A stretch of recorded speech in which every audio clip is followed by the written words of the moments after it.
predicting where each team will finish in Super Rugby Pacific 2022. The inaugural edition of Super Rugby Pacific 2022 is just about upon us, with the opening match of the season between the Waratahs and Fijian Drua now just hours away from kick-off.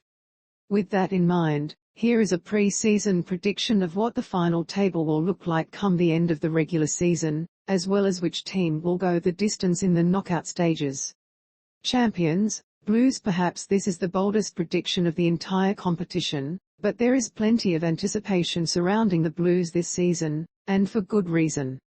A year after breaking their title-winning drought by securing the Super Rugby Trans Tasman trophy, the Blues have recruited strongly and look to be the only team with enough talent and quality to challenge the Crusaders for silverware in 2022.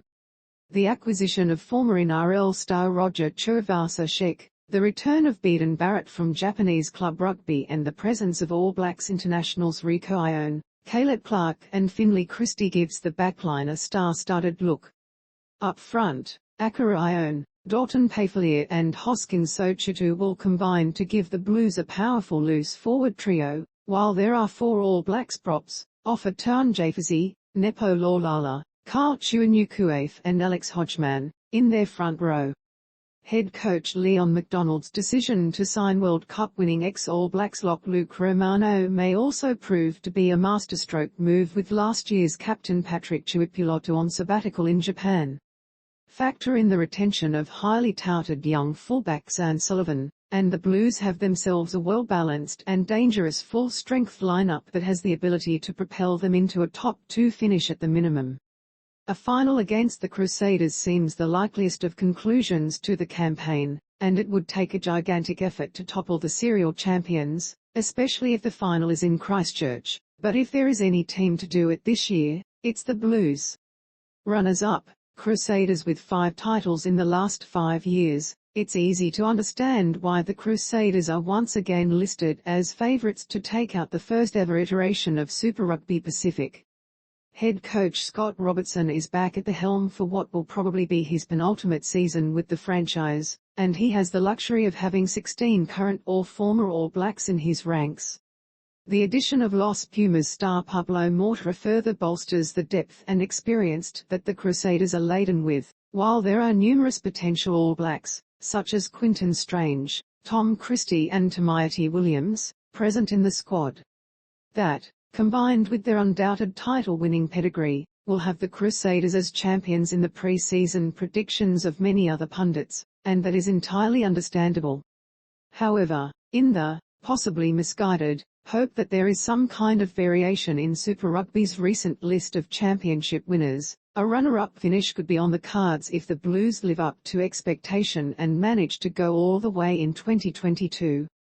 The early season absence of star playmaker Richie Mo'unga might also count against the Crusaders in the opening few rounds, but his expected return in round 4 will only strengthen the Christchurch-based outfit. Semi-finalists, Chiefs, Highlanders outside of the Blues and Crusaders. The Chiefs stand as the best-placed New Zealand team to succeed in this year's Super Rugby Pacific. Head coach Clayton McMillan has retained his role after guiding the side to a runner-up placing in Super Rugby Aotearoa last year, forcing the returning Warren Gatland into a newly created Director of Rugby position. The arrival of one Test All Blacks first 5 Josh Ioane also gives the squad a standout playmaking option, which is exactly what they needed with Damian McKenzie in Japan on a season-long sabbatical. Furthermore, their pre-season wins over the Blues, Highlanders and Moana Pasifika, matches in which Ioane, wing Jonah Lowe and No8 Peter Gus Sawakula all showed good form in, indicates the Chiefs are on the up heading into the new campaign. There is also plenty to like about the Highlanders, who remain an underrated outfit but have shown how good they can be, as exemplified by last year's victories over the Blues and Crusaders, as well as their run to the Super Rugby Trans Tasman final. In captain Aaron Smith and Fo'olor Fakatava, the Dunedin-based side possess the best 1-2 halfback punch in the league, and have a nice blend of established stars, experienced veterans and exciting youngsters. The key for Tony Brown's side will be to remain consistent throughout the course of the season, something they struggled to do last year. The Highlanders will also be hoping for better fortunes on the injury front than they did in 2021, but, even if they do have a clean bill of health, it would probably be too big of an ask for them, and the Chiefs, to make the final ahead of the Blues and